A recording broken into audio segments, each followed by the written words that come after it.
إلى حضرة النبي المصطفى صلى الله عليه وسلم وآله الطاهرين وأصحابه الكرام والتابعين وتابع التابعين وإلى جميع أولياء الله الصالحين ووالدينا ومعلمينا وذوي الحقوق علينا وإلى جميع أرواح المسلمين والمسلمات. الفاتحة. أعوذ بالله من الشيطان الرجيم. بسم الله الرحمن الرحيم. الحمد لله رب العالمين الرحمن الرحيم مالك يوم الدين إياك نعبد وإياك نستعين اهدنا الصراط المستقيم صراط الذين أنعمت عليهم غير المغضوب عليهم ولا الضالين.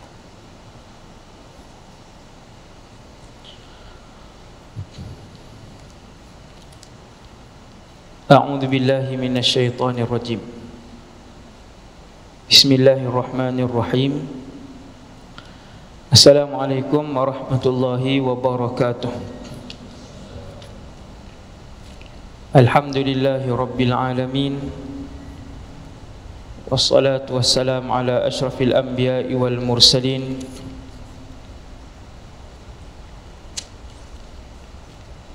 سيدنا وحبيبنا وشفيعنا محمد بن عبد الله الأمين وعلى آله وأصحابه ومن تبعهم بإحسان إلى يوم الدين. رب اشرح لي صدري ويسر لي أمري واحلل عقدة من لساني يفقه قولي. اللهم اهد قلبي وسدد لساني بحق سيدنا محمد صلى الله عليه وسلم.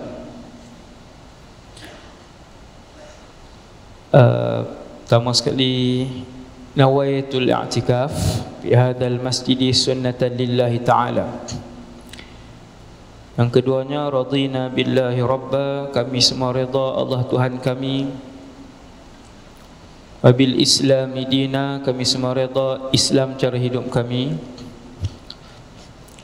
Wabi Muhammadin nabiyyan wa rasula, dan kami semua juga redha bahawa Muhammad sallallahu alaihi wasallam seorang nabi dan rasul.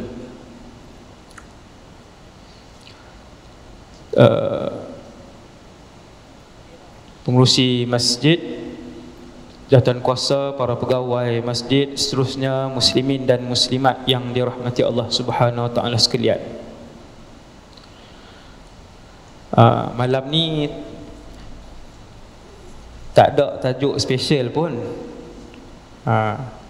tapi kebetulan malam ni kira ceramah terakhir lah sebelum PKP. Kedah okey lagi, PKPB, belum bilang PKP. Jadi tuan-tuan yang dirahmati Allah sekalian, kita bercakap tentang satu tajuk yang penting. Sebenarnya tajuk yang saya nak cakap pada malam ni iaitulah aurat, jenayah dedah aurat di sisi Allah Subhanahu wa taala. Tajuk ni puluhan ustaz dan para pendakwah dah hurai panjang lebar. Tuan-tuan tengok dalam YouTube pun banyaklah orang dah bercakap, para pendakwah sudah terjelaskan kepada masyarakat. Dan apabila melihat di sekeliling kita,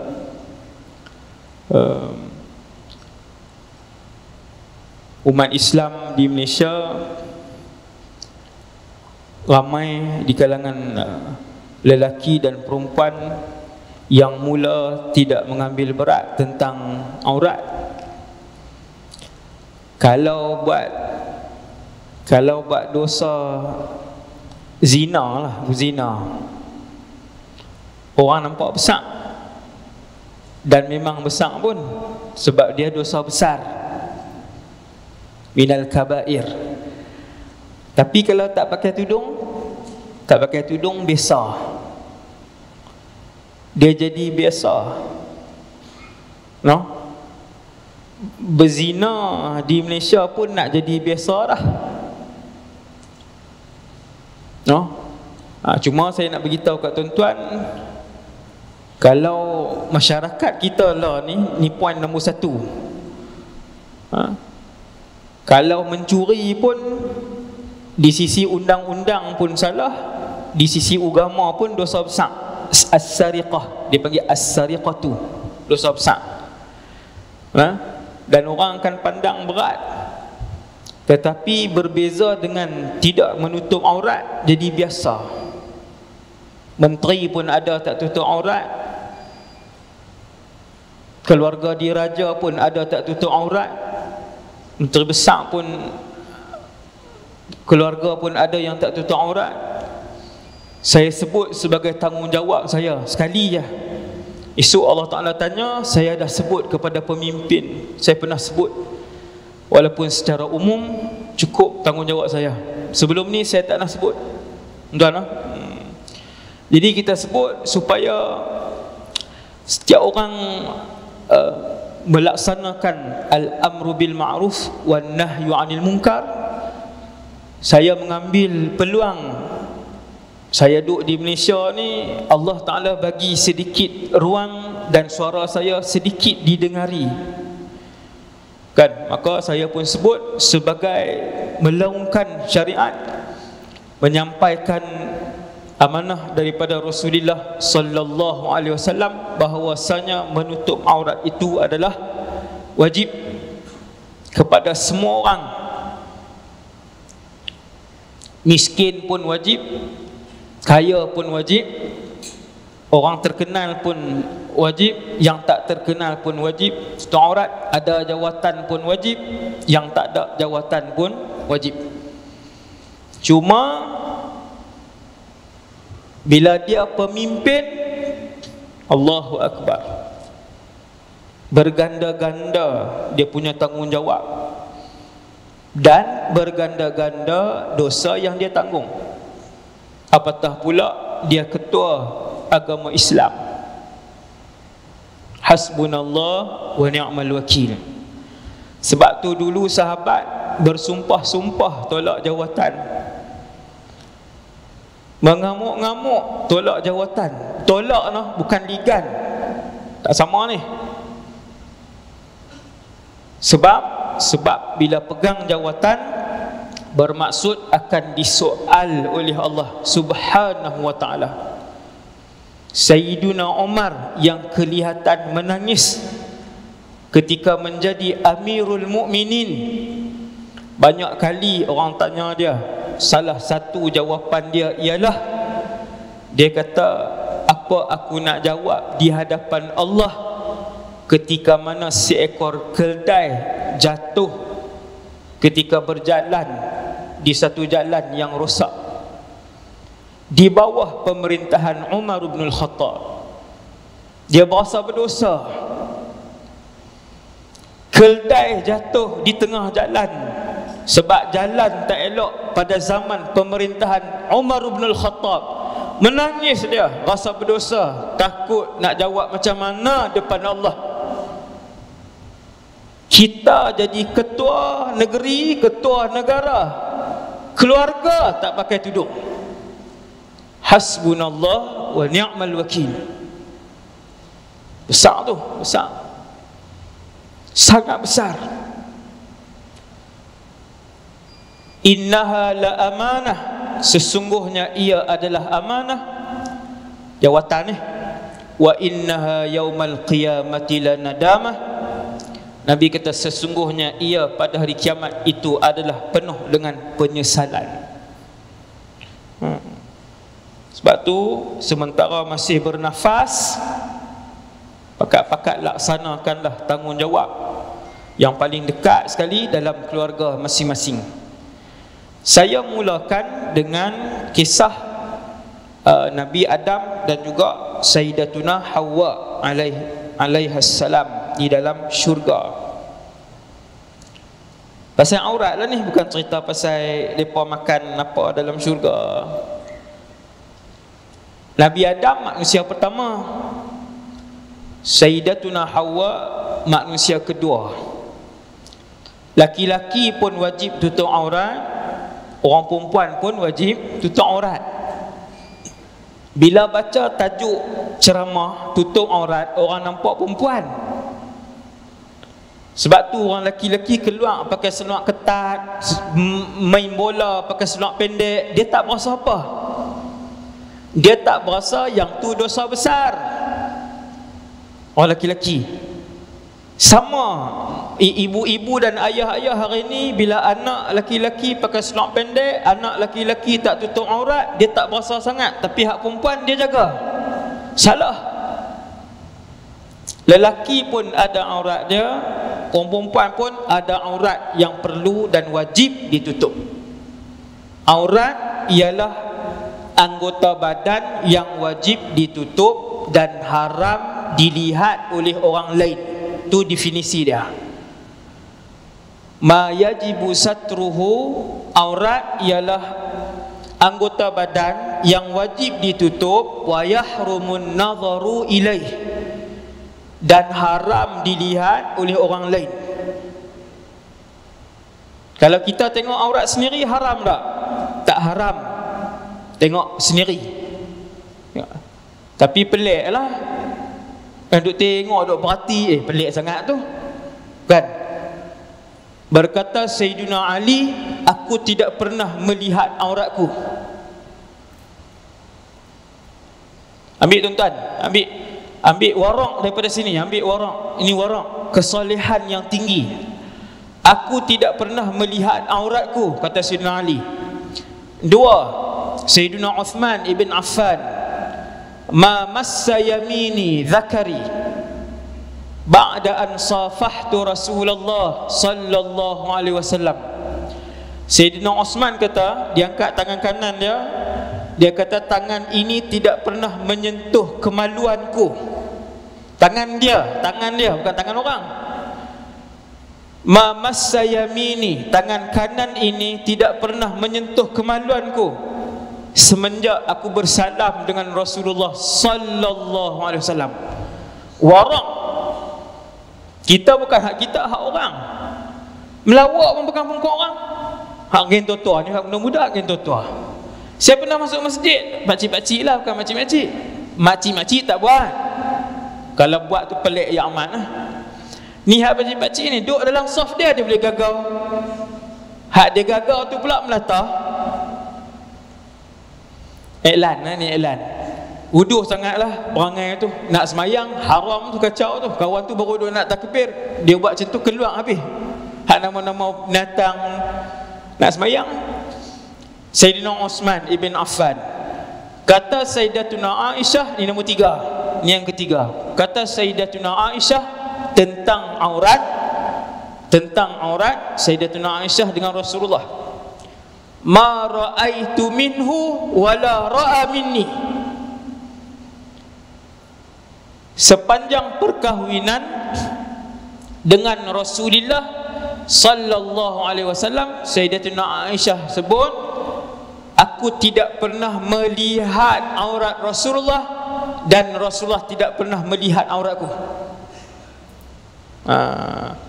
Tu yang mandi sekali tu.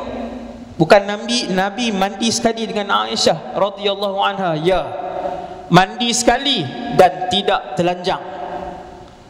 Kita ambil sunnah mandi sekali, dua-dua telanjang. Pelik kan?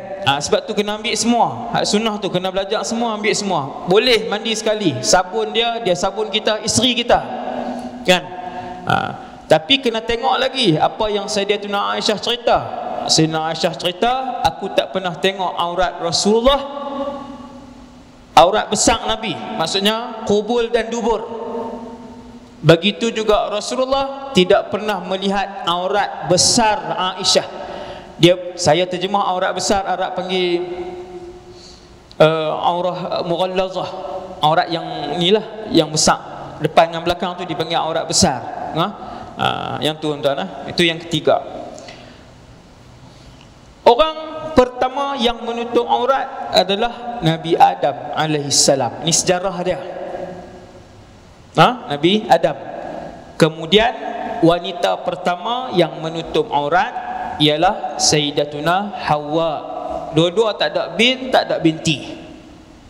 lelaki pertama alam dengan wanita pertama alam.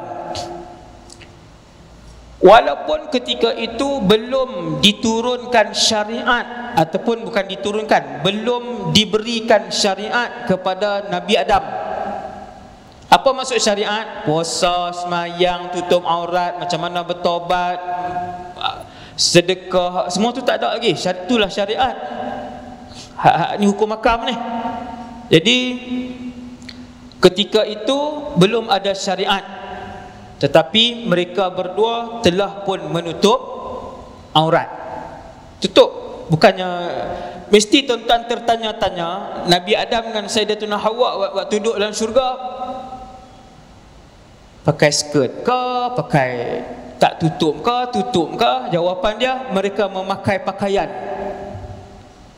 Sehinggalah hari Nabi Adam alaihissalam dengan Hawa alaihissalam makan buah daripada pohon yang dilarang oleh Allah Subhanahu wa taala.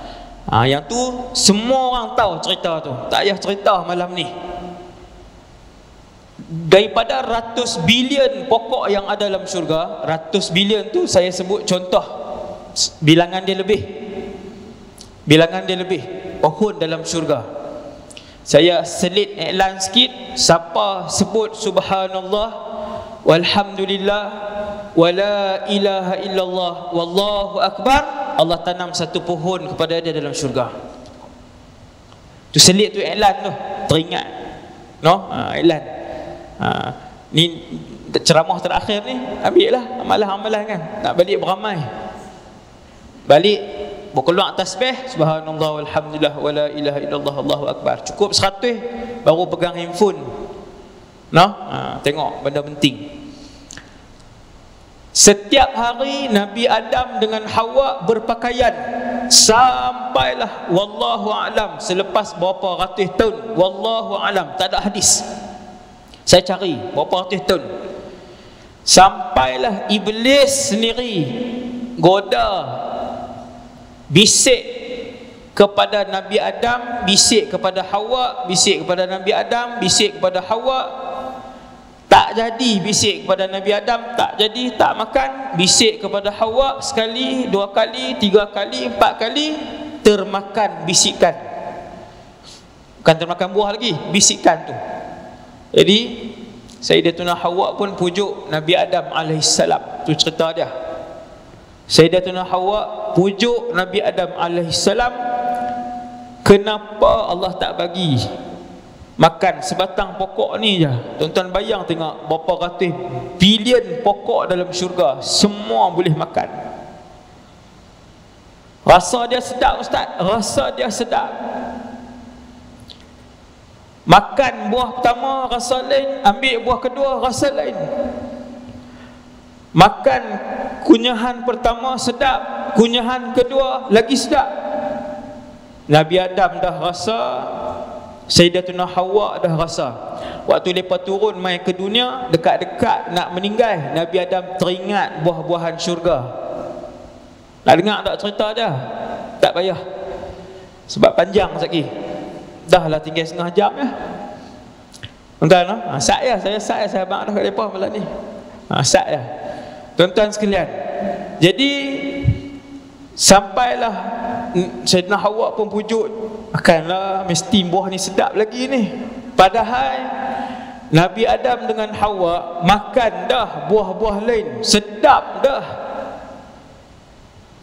Sayyidina Hawa pujuk, makanlah mesti yang ni paling sedap. Sebatang pokok aja Allah Ta'ala larang, jangan sentuh.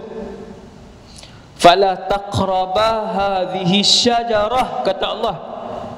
Hampa ada orang, fala taqraba, kamu berdua jangan dekati, bukan makan, dekat pun jangan.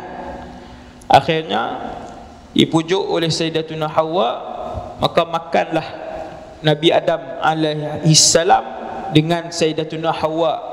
Fadallahuma bighurur, dengan sebab itu dapatlah ia menjatuhkan mereka berdua ke dalam larangan dengan tipu daya iblis. Tuan-tuan boleh tengok hak ni.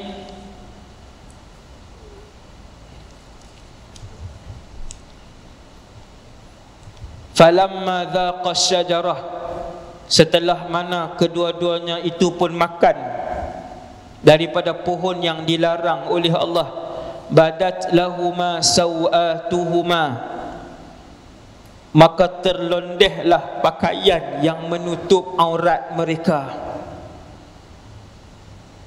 Nabi Adam dengan Hawa pakai apa? Pakai pakaian yang menutup aurat. Wa tafiqa yakhsifani alaihima min waraqil jannah. Bila pakaian yang dipakai, pakaian bukan pakai daun. Pakaian yang Nabi Adam dan Hawa pakai, boleh jadi pakaian tu daripada kulit, boleh jadi daripada bulu haiwan, pakaian. Terlondeh dengan sendirinya pakaian tu. Dia macam ni. Bila terlondeh dua-dua orang, entah bayang tengok.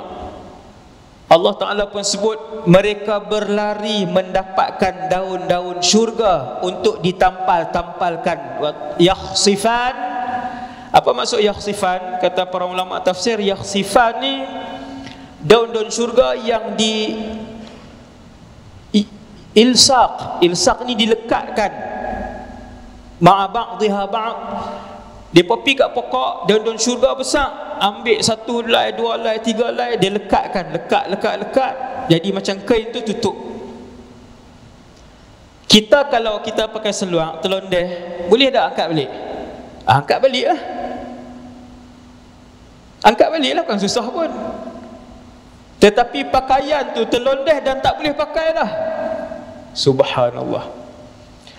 Pakaian indah yang menutup aurat Hawa dan Adam alaihimassalam, waktu terlondeh mereka makan buah larangan syurga tu, terlondeh tu tak boleh angkat dah. Sebab tu masing-masing tengok pokok, kawan ni pikuk ni, kawan ni pikuk ni, tarik daun syurga, daun dari pohonan syurga, tarik berapa lai. Bila Allah sebut wa tafiqa yakhsifani min waraqil jannah, Allah Ta'ala sebut dalam kisah ni, mereka ambil daun-daun tadi, mereka lekat, maksudnya ambil banyak. Berapa helai wallahu alam, ambil beberapa helai, lekat, pakai, jadi pakaian. Kata para ulama tafsir, syariat belum ada kewajipan menutup aurat ketika itu, belum ada. Kenapa mereka menutup aurat? Kenapa Adam dan Hawa malu bila dilondehkan pakaian mereka, bila terlucut pakaian mereka? Jawab para ulama, itulah fitrah seorang manusia yang normal.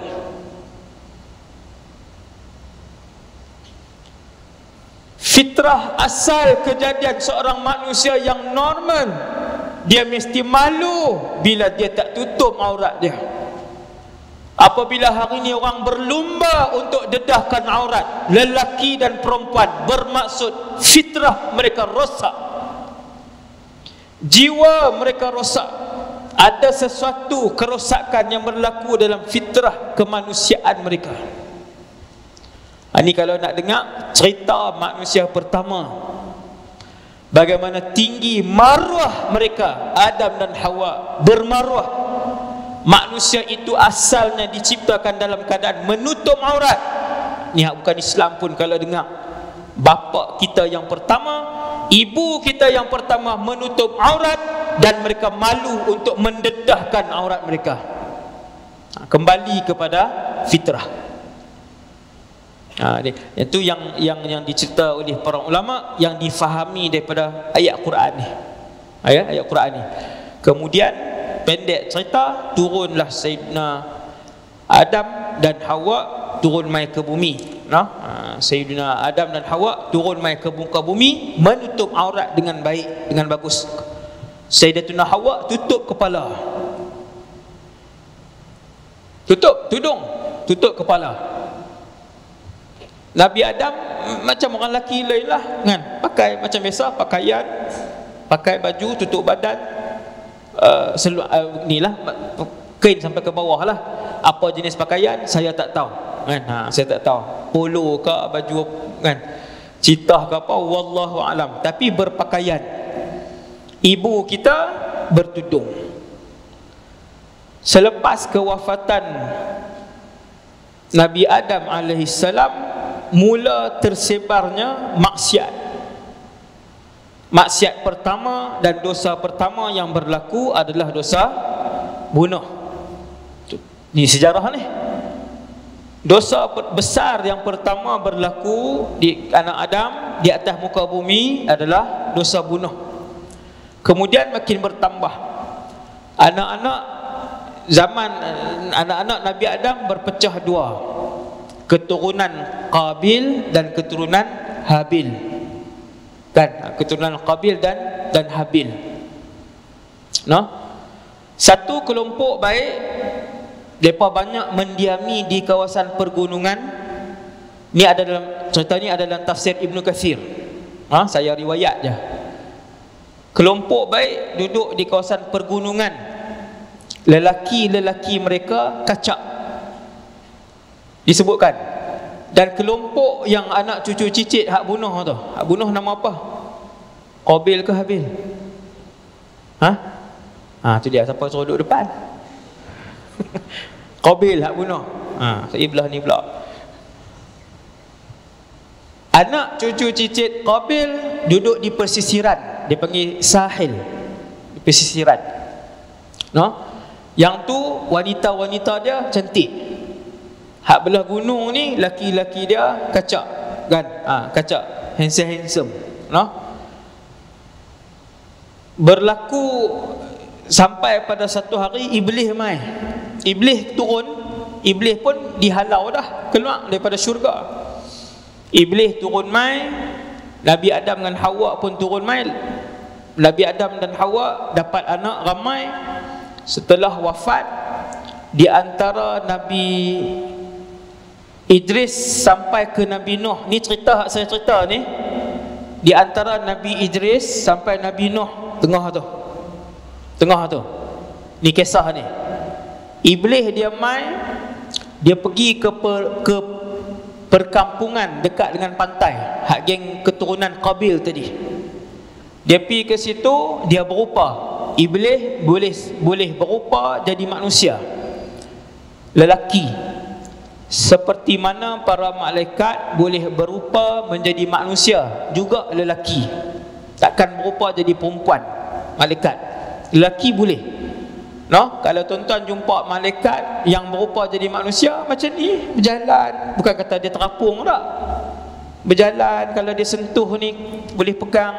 No? Bukan macam cerita Hollywood, pegang tak dapat. Bila dia berupa jadi orang, dia boleh pegang, dia berjalan, itu malaikat. Iblis mempunyai kelebihan yang sama. Allah Ta'ala izin dekat dia boleh berupa. Maka Iblis dia berupa jadi orang lelaki-lelaki, dia pergi bekerja kat situ, jadi pembantu rumah apa semua. Dia bawa main satu alat, kita sebut alat muzik. Dia bawa main satu alat muzik, dia duk main. Orang pun dengar seronok, semua dengar seronok. Tuan-tuan, tempat yang tak pernah sampai gitar, kita buat pergi gitar. Hak main itu pula pakar. Boleh tarik tak orang kampung? Boleh tarik. Tempat tak pernah sampai piano, kita buat pergi piano. Lepas tu hak buat pergi tu pula pakar. Dia main. Jadi Iblis ni dia buat pergi satu alat, wallahu alam benda apa, tapi alat muzik, sehingga semua orang minat. Nampak sama muzik orang minat dah. Minat. Ada orang hidup dengan muzik, tidur dengan muzik, pasang 2 jam. Hasbunallah wa ni'mal wakil. Betapa ruginya dia. Kalau dia pasang Quran pun seronok kan, zikir ke selawat tak di telinga. Nah, subhanallah. Muzik daripada zaman tu. Jadi orang pakak mai sampai jadi perhimpunan tahunan. No? Bila jadi perhimpunan tahunan, hak duduk bukit pun turun mai. Bila hak duduk bukit turun mai, hak laki-laki yang kacak ni turun mai, tengok perempuan-perempuan hak segak di bawah ni. Maka berkenan antara satu sama lain, mula berlaku lagi kemungkaran yang seterusnya kan.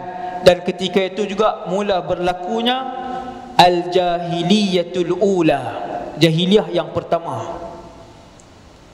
Antara yang diurai oleh para ulama tafsir, jahiliyah yang pertama itu berlaku pada zaman itu, iaitu mereka mula mendedahkan. Tuan-tuan tengok jahiliyah yang pertama dalam Quran ni, wala tabarrajna tabarrujal jahiliyatil ula, janganlah kalian berhias-hias menampilkan diri dengan jahiliyah yang pertama, seperti jahiliyah yang pertama, bukan zaman Rasulullah, sebelum tu. Jahiliyah yang ula iaitulah antaranya ialah penampilan wanita mereka kepala tutup. Ni jahiliyah yang pertama, wanita mereka kepala tutup tetapi ditayangkan di bahagian depan. Kalau yang macam tu Allah Ta'ala panggil jahiliyah ula. Kalau hak macam hari ni, nak panggil apa ni? Hak macam hari ni punya orang perempuan, sebahagian wanita, sebahagian besar. Kalau zaman hak hari tu, dedah depan ni nampak tengkok apa semua ni, yang tu jahiliyah ula. Allah Ta'ala sebut jangan buat macam tu. Ni kalau Nabi tengok yang hari ni, hasbunallah wa ni'mal wakil. Dengan sebab itu Rasulullah sallallahu alaihi wasallam sebut satu hadis, Nabi sebut apa, hak sinfan. Ini saya sebut kepada tuan-tuan pada malam ni, yang Allah Ta'ala ilham sekarang, saya baca sekarang kan. Nabi kata sinfani min ahli nar lam arahuma. Hadis ni tuan-tuan ni semua ni geng mengaji, saya tahulah kan. Kalau tak mengaji dia tak main lah. Geng yang selalu mengaji ni, tu yang main malam ni. Nabi kata ada dua kumpulan ahli neraka, aku tak pernah tengok dua ni sepanjang hidup Rasulullah. Rasulullah tak pernah tengok dua ni, dua kumpulan ni. Yang pertama, pemerintah yang menggunakan cemeti untuk menyiksa. Yang tu ahli neraka. Di dunia mereka duk guna cemeti untuk tibai orang, tali tu, hak sakit tu, hak bidah keluar kulit tu kan, bila tarik tu ribah, tarik keluar kulit tu. Lam arahuma, Nabi kata aku tak pernah tengok semua hidup. Tapi dia ni ahli neraka, kelompok ini ahli neraka. Dan kumpulan yang kedua, yang ni masyhur, semua tuan-tuan pernah dengar, tapi saya ulang malam ni untuk semua orang Islam. Malam ni dengar, yang dalam masjid ni khususnya dan di luar kan. Iaitulah Nabi sebut nisaun kasiyatun ariyat, wanita-wanita di kalangan umat Nabi Muhammad. Kasiyat, pakai baju, ariyat, telanjang bulat. Perempuan lain ke hak Nabi sebut ni? Tak, perempuan yang sama. Kasiyatun ariyat ni perempuan yang sama. Sifat pertama dia pakai baju, sifat kedua dia telanjang. Apa ni? Subhanallah. Tuan-tuan tahu apa dia? Maksudnya hak macam yang kita tengok hari ni. Yang pertama pakai jubah, tapi jubah tu dia transparent, kulit pun boleh nampak. Ada tak? Ada. Tengok malam-malam anugerah, amai pakai duk pakai. Macam mana pakai tapi telanjang? Perempuan yang sama. Nabi kata aku tak pernah tengok. Hasbunallah wa ni'mal wakil. Dia pakai baju, punyalah ketat, semua lurah, semua bentuk nampak di tubuh dia. Ni dia Nabi sebut kasiyat ariyat, pakai baju tapi telanjang. Pakaian tu terlampau nipis, pakaian tu terlampau ketat, pakaian itu terlampau jarang, ataupun yang keempat, dia tutup sebahagian, dia buka sebahagian. Baju tu nampak macam baju kurung dah, dia turun pergi sampai ke lutut, sikit dah tutup lutut, bawah kosong pula dah. Baju tak ketat, baju tak nipih, baju tak transparent, dia tutup sikit saja, atas ni dia tutup sampai bawah lutut sikit, lepas tu kosong. Kasiyatun ariyat, pakai baju telanjang. Nabi kata la yadkhulnal jannah, tak masuk syurga. Dengar semua orang yang ada isteri yang tidak bertudung pada malam ni, daripada paling tinggi pegang jawatan sampai yang paling rendah. Dia yang tak tutup aurat ni bukan nanti kaya, hak miskin pun ada tak tutup aurat, tak akan tudung. Nabi tidak sekadar menyebutkan la yadkhulnal jannah, wanita-wanita ni tak masuk syurga, wala yajidna rihaha, bau syurga pun tidak dibau, tidak diciumi. Sedangkan wangian syurga, berapa puluh tahun sebelum sampai depan pintu syurga sudah keciuman bau wangi syurga. Tuan-tuan, kita sini nak pergi ke pintu tu dalam 30 meter. 30 meter, tuan-tuan berjalan pergi tak dalam seminit. Atas titi sirat ni mahsyar, ni titi sirat, tang ni syurga. Ni nak pergi mudah faham. Ni mahsyar, naik titi sirat, belah ni syurga, bawah neraka jahanam. Semua orang yang lintas titi sirat puluhan tahun, sebahagian ulama tafsir kata ratus tahun sebelum sampai depan pintu syurga, sudah bau wangi-wangian syurga. Bau dah, wanginya nu pintu syurga, bau wangi syurga. Maksudnya 2-3 hari kah? Bukan 2-3 hari, puluh tahun sebelum sampai dah bau wanginya syurga. Wanginya syurga. Nabi kata perempuan-perempuan yang berpakaian tapi telanjang bukan saja tak masuk syurga, bau wangi syurga pun diharamkan oleh Allah Azza wa Jalla. Nah, maksudnya apa? Maksudnya nak bagi tahu awalnya depa ni jatuh ke dalam gaung neraka jahanam, wal iyadzubillah. Awalnya kumpulan-kumpulan wanita ini yang berpakaian tapi ketat, yang berpakaian tapi jarang, yang berpakaian tapi tak tutup habis. Awalnya mereka tergelincir masuk ke dalam neraka jahanam, bau pun tak ada. Sedangkan Nabi sebut, tak habis lagi hadis ni, Nabi kata sedangkan wangi syurga itu dapat dicium puluhan tahun sebelum sampai. No? Hasbunallah wa ni'mal wakil.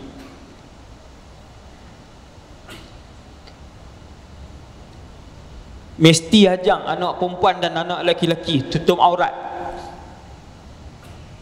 Saya pernah tengok orang, anak dia umur 11, perempuan, tak pakai tudung keluar.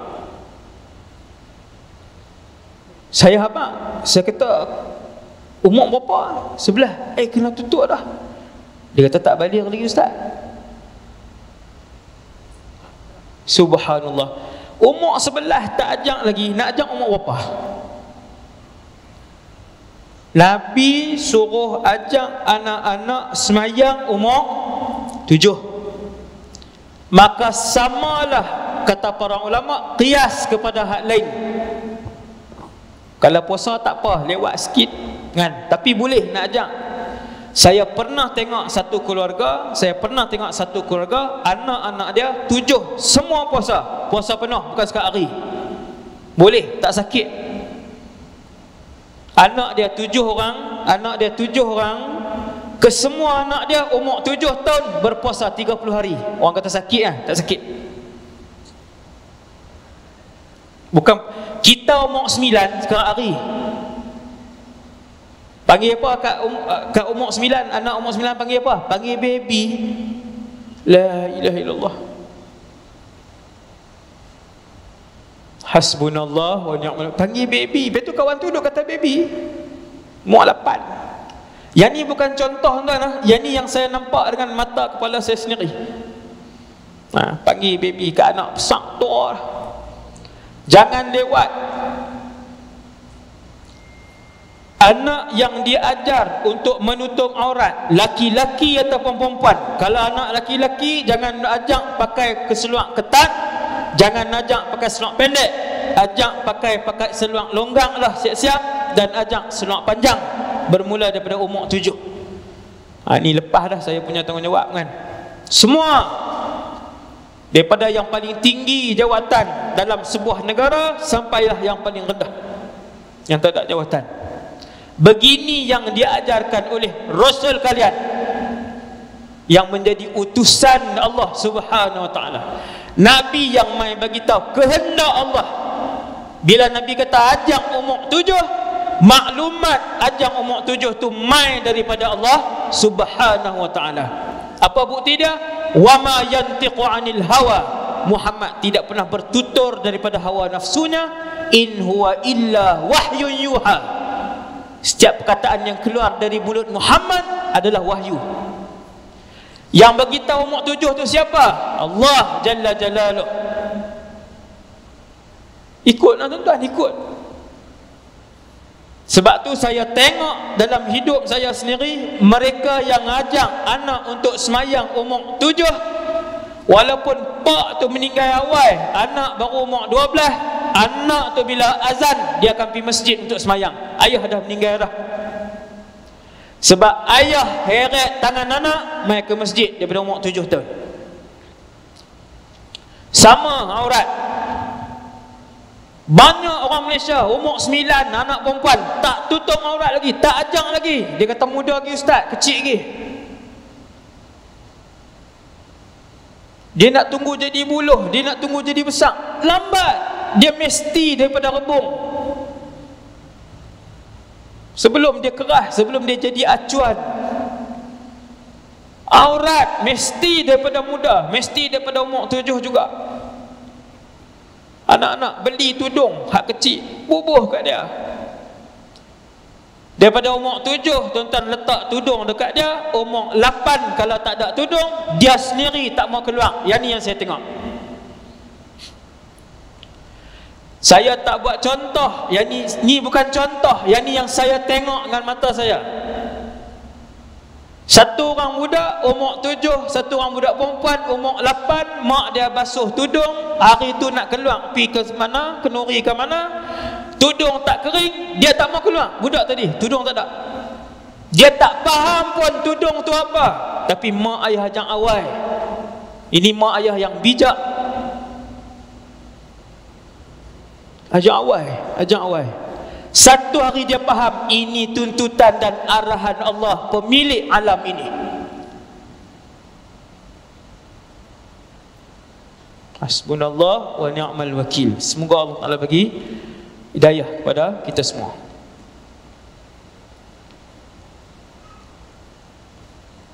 Itu tentang pendidikan aurat. Hak tadi hadis Nabi sebut pasal orang perempuan yang banyak hari ni.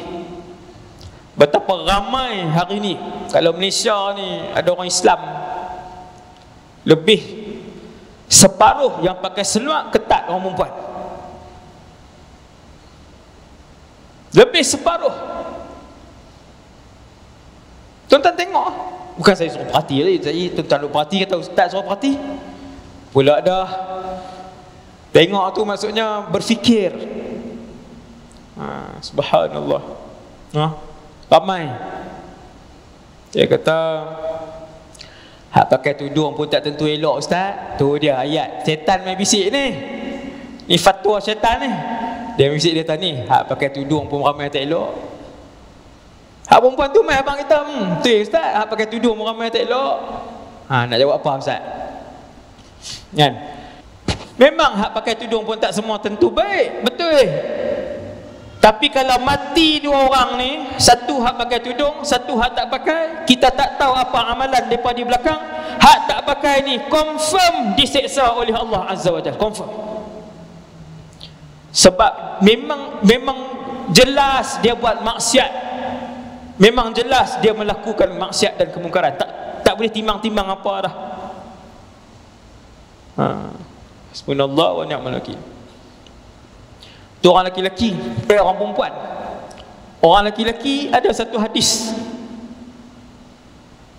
juga hadis yang berat, juga berkaitan dengan aurat, iaitulah apabila betapa ramainya pada hari ini suami-suami dan ayah-ayah yang reda dengan anak-anak yang tak tutup aurat, dan anak-anak yang duk tayang gambar-gambar yang tak tutup aurat dalam media-media sosial. Dia tak tahu ke ustaz, dia tahu, si suami tahu isteri duk upload gambar tak tutup aurat, si ayah tahu anak-anak perempuan dia, dua orang duk upload gambar-gambar tak tutup aurat. Ribu orang tengok. Hati-hati, takut-takut mereka ini tergolong dalam kumpulan yang tidak akan dipandang oleh Allah, iaitulah kumpulan dayus. Tadi orang perempuan kan, ini orang lelaki-lelaki pula. Ramai tak? Ramai. Ambil perhatian suami-suami dan ayah-ayah. Dosa kita pun nak kena tanggung dah. Anak-anak tak tutup aurat, tak pakai tudung, pakai seluar ketat, pakai baju ketat, pakai seluar singkat, pakai baju singkat, dia keluar 100 orang tengok, pak duduk di rumah, pak duduk dalam masjid, duduk dengar ceramah, tanggung juga. Masuk dapat, saham tu dapat, sebab dia ayah, sebab dia suami. Berapa ramai hari ni isteri-isteri upload gambar mendedahkan aurat, menggairahkan. Walaupun dia gambar, ada khilaf di kalangan ulama, tetapi gambar-gambar tu menggairahkan, menimbulkan syahwat, membangkitkan syahwat, menimbulkan fitnah, maka dia haram. Contoh, tak kesian kita lalu di highway, naik di highway, tengok di billboard kanan kiri, laki pakai seluar ketat, perempuan tak tutup aurat, gambar dia dilihat oleh puluhan ribu orang. Hasbunallah wa ni'mal wakil. Kalau iklan tu iklan deodoran, hak perempuan tu angkat ketiak, punya tak malu. Dia suami orang, dia mak orang, hak angkat ketiak tu tunjuk kat orang. Ratus ribu orang tengok ketiak dia, tengok aurat dia. Dah saya kata tengok ketiak, tudung pakai ke? Memang tak pakai lah, nak nampak ketiak macam mana? Kalau pakai tudung labuh, nak kena selak tudung labuh tu pula. Hasbunallah wa ni'mal wakil. Kalau pakai baju baru seksi, pada atas ayat tu ada. Kalau pakai baju apa? Kalau pakai jersey baru seksi. Tu dia ustaz perhati betara tu. Saya perhati tu sebab nak ceramah tajuk ni. Saya kesian. Orang lelaki ustaz, iklan tu iklan orang lelaki. Oh, orang lelaki tak ada aurat, orang lelaki tak wajib tutup. Orang lelaki yang pakai ketat sampai nampak kemaluan depan, hukumnya haram. Satu, orang lelaki yang pakai ketat, nampak kemaluan depan ataupun belakang, membangkitkan syahwat orang perempuan, pun juga haram. Pakai dua buat heran, orang perempuan bangkit syahwat, tak pernah dengar ni. Oh, ingat orang perempuan tak ada syahwat. Ni ramai terlepas pandang, dia dah kata perempuan tak ada syahwat, tengok tak ada rasa apa. Seperti mana orang lelaki bernafsu melihat orang perempuan, begitu juga orang perempuan bernafsu bila melihat orang lelaki-lelaki yang berpakaian seksi. Sebab tu bila Allah Ta'ala buat turun ayat, suruh tunduk pandangan, wa qul lil mu'minina yaghudduna min absarihim, bagi tahu orang lelaki-lelaki tundukkan pandangan, jangan tengok orang perempuan. Ayat lepas tu, wa qul lil mu'minat, bagi tahu wahai Muhammad sallallahu alaihi wasallam kepada orang perempuan, tundukkan pandangan. Macam malam ni baru dengar, oh, orang perempuan pun naik nafsu juga. Ya. Sebab itu aurat orang laki-laki luang di depan orang perempuan luang, bukan luang rumah, ajnabi dia panggil. Satu laki-laki ajnabi depan orang perempuan, apa yang orang perempuan tu boleh tengok? Jawapan dia, pusat sampai ke lutut wajib tutup orang laki-laki, dan badan wajib tutup di hadapan seorang wanita ajnabiyah. Macam pelik tu. Faham tak ni? Kita ni, kita depan satu orang perempuan, Islam ke tak Islam ke, bukan adik-beradik kita, bukan mahram kita, perempuan luang, ajnabiyah, orang perempuan luang. Orang perempuan luang ni dia boleh tengok semua ke? Jawapan dia tak boleh tengok daripada pusat sampai ke lutut, tambah badan orang lelaki tu, tak boleh tengok. Tu yang duk keluar, pergi duk meracun apa semua, nyangkui tak pakai baju apa tu ustaz, dosa lah tu. Apabila wanita luar tengok, bukan luar rumah tuan-tuan, ajnabiyah, dia tak masuk dalam je kan, duduk ke atas tu kan, berhenti dah ni patutnya 5 minit lagi, insyaAllah.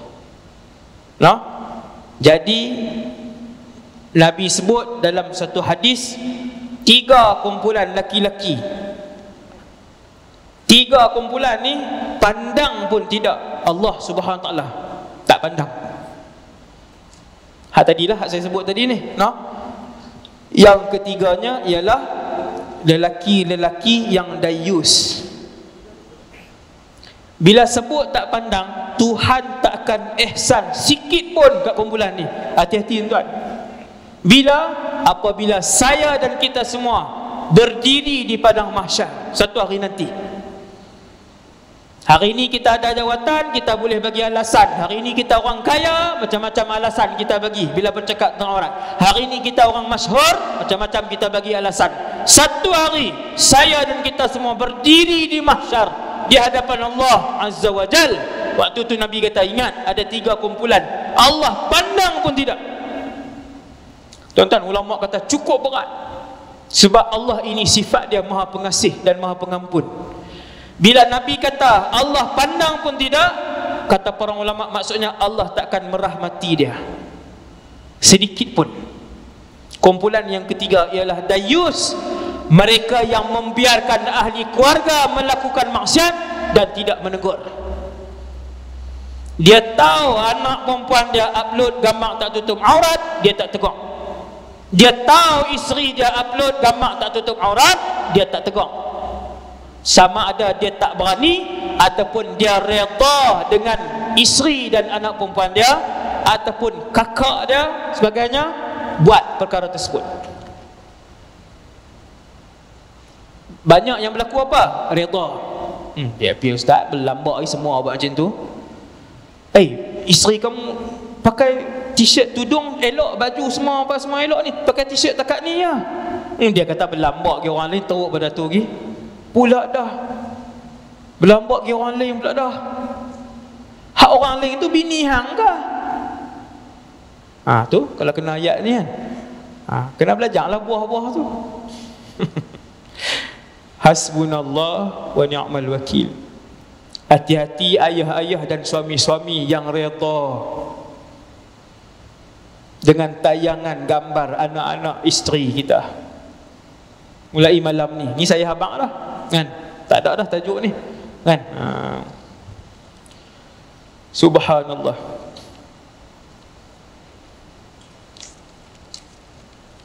Orang lelaki 4 keadaan aurat dia, 4 keadaan orang lelaki. Saya laju sikit. Yang pertama, apabila dia duduk seorang diri, tara mana aurat dia. Apabila satu orang laki-laki dia duduk seorang diri, dia boleh bertelanjang, tak haram. Tetapi yang lebih beradab ialah paling kurang dia tutup kemaluan depan dan kemaluan belakang. Qubul dan dubur itulah orang panggil qubul dan dubur. Qubul maksudnya depan, dubur maksudnya belakang. Maksudnya bahasa hari ni pakai boxer. Yang tu paling kurang beradab. Tak haram, dia telanjang pun tak haram orang lelaki. Tapi paling kurang beradab, satu orang lelaki duduk seorang pun dia tutup kemaluan depan dan belakang. Kalau dia pakai semak panjang ustaz duduk seorang-seorang, lagi baguslah. Yang tu terbaik lah, no? Kita mungkin tak terbayang apa duduk seorang-seorang, takkan orang lelaki nak telanjang kot. Tuan-tuan, no? Antara soalan yang mai kat saya, soalan berlambak, banyak soalan setiap hari kan dalam Facebook. Ustaz, suami saya suka telanjang. Kita tak pernah dengar saya suami telanjang. Dia telanjang macam mana? Kalau Lena mesti telanjang. Kita kata pakai boxer tak apa. Bukan boxer ustaz, tak pakai apa. Pula dah. Ada aurat tak suami dengan isteri ni? Tak ada. Suami boleh melihat seluruh tubuh isteri, tak ada aurat. Isteri boleh melihat keseluruhan tubuh suami, tiada aurat. Boleh. Cuma tidak beradab. Tidak beradab. Saya kata bubuhlah boxer kat dia waktu dia tidur tu. Tak mau buah pampers. Kan? Senang dah, tak pakai apa dah. Kali ikut ni kan dia dengar dah. Esok dia mangkit esok. Kan? Buat 3 kali tak pakai dah. Beli pampers XL tu, tak sungguh. Rupanya ada hak jenis ni, bukan satu. Mai yang kedua, mai yang ketiga. Ada banyak soalan kan hak jenis-jenis tu. Memang tidur dia buka semua. Pelik no? Saya pun tak pernah jumpa. Memang tak pernah, takkan nak jumpa kot. Tapi betul lah, memang tak pernah jumpa. Soalan pun saya tak pernah dengar soalan tu kan. Tapi ada isteri-isteri yang bertanya kan, macam mana nak buat ustaz? Bubuh pampers. Sungguh, insya-Allah. Kemudian laki-laki dengan wanita mahram, dengan mak ke, ni senang ni. Orang laki-laki kita dengan mak ke apa semua, pusat sampai lutut. Yang tu wajib tutup. Pusat sampai lutut. Boleh tak pakai baju depan mak kita, kak kita? Boleh. Tapi kalau depan wanita luar, tak boleh. Wajib tutup badan. Niat saya cerita tak sah. Tu nombor 2. Nombor 3, keadaan orang lelaki, iaitulah laki-laki dengan wanita ajnabiyah, perempuan luar. Ni nombor 3 ni. Iaitu pusat sampai lutut dan badan wajib ditutup. Kemudian keadaan keempat, iaitulah dengan isteri, tiada aurat. Orang perempuan pula, keadaan aurat orang perempuan. Yang pertama, orang perempuan dengan suami, wanita dengan suami, tiada aurat. Orang perempuan ada 5 keadaan dia. Yang kedua, wanita satu orang perempuan dengan orang perempuan Islam yang lain. Dengar tuan-tuan, pelik ni, tapi ini ilmu. Satu orang perempuan dengan orang perempuan Islam yang lain. Islam, pusat sampai lutut saja. Tudung hak ni tak payah tutup kan, iaitu bukan aurat. Kemudian orang perempuan dengan orang perempuan yang bukan Islam. Yang ni ramai tak tahu. Satu orang wanita Islam dengan wanita bukan Islam. Jawapan dia seluruh tubuh kecuali muka dan tapak tangan. Satu orang perempuan Islam depan kawan dia bukan Islam, perempuan. Boleh tak buka tudung? Boleh. Tak boleh. Kepala aurat. Ramai duk ingat kepala, bukan. Dah sama-sama perempuan, aurat. Wajib tutup. Buka juga ustaz, haram. Hasbunallah wa ni'mal wakil. Itu yang ketiga. Yang keempat, orang perempuan dengan lelaki mahram, dengan ayah, dengan abang, adik laki-laki, pusat sampai lutut. Macam pelik tu. Tapi jangan buat lah. Walaupun dengan mahram kita, Zaman hari ni tak boleh pakai dah. Zaman hari ni kena tutup kan. Macam-macam zaman hari ni. Tetapi hukum asal begitu. Satu orang perempuan dengan mahram dia, ayah dia, abang dia, pusat sampai lutut. Dan yang terakhir, satu orang perempuan dengan lelaki luang. Islam ke tak Islam ke lelaki luang, seluruh tubuh dia kecuali muka dan tapak tangan. Jadi saya rasa yang tu saja untuk malam ni, ceramah kita. Semoga apa yang saya sampaikan ni mendapat i'tibar daripada kisah yang berlaku waktu turun ayat hijab, ayat hijab turun kepada umat Islam zaman Rasulullah SAW. Hijab ni maksudnya tudung yang tutup semua dengan muka. Begitulah pakaian, kalau tuan-tuan tanya, pakaian zaman sahabat dan isteri-isteri Rasulullah sallallahu alaihi wasallam, pakaian mereka ialah yang berwarna hitam. Pakaian muslimah pada zaman Rasulullah semuanya berwarna hitam, tutup sampai ke bawah, kepala, muka semua tutup, hanya nampak ni je selepas turun ayat hijab. Hanya kawasan mata saja yang dijarangkan untuk melihat. Bukti dia, para sahabat sebut, apabila muslimat datang solat di Masjid An-Nabawi, kami tidak kenal isteri siapa wanita ini, isteri siapa wanita ini. Zaman tu menutup aurat pada zaman itu, warangnya mereka, jaganya mereka, itu isteri-isteri Nabi dan juga para isteri-isteri para sahabat. Maka pakat ni lah, pakat renung lah daripada keadaan itu, supaya kita semua juga diridai oleh Allah Subhanahu wa taala seperti mana mereka diridai oleh Allah Subhanahu wa taala. Yang baik daripada Allah, yang kasar dan salah itu daripada diri saya sendiri, kerana Allah Subhanahu wa taala. Insya-Allah saya membuat teguran, saya menyampaikan pesanan supaya nanti Allah Subhanahu wa taala apabila menyoalkan saya yang tahu tentang ayat-ayat ini, yang tahu tentang hadis-hadis ini, saya akan menjawab di hadapan Allah, laqad ballaghtu, aku telah sampaikan kepada mereka, wahai Allah. Aqulu qali hadza astaghfirullahal azim li wa lakum. Assalamualaikum warahmatullahi wabarakatuh. Bismillahirrahmanirrahim. Alhamdulillah. Wassalatu wassalamu ala Rasulillah wa ala alihi washabbihi wa ala. Allahumma 'allimna ma yanfa'una, ya Allah, ajarkanlah ilmu yang bermanfaat kepada kami. Wanfa'na bima 'allamtana, ya Allah, manfaatkanlah ilmu yang Kau telah berikan kepada kami pada malam ni. Wazidna ilman wa amalan wa ikhlasan fi hayatina, tambahkanlah kepada kami, ya Allah, ilmu, amal, ibadah dan keikhlasan dalam kehidupan kami. Sallallahu ala sayyidina Muhammad wa ala alihi wasallam. Walhamdulillahirabbil alamin.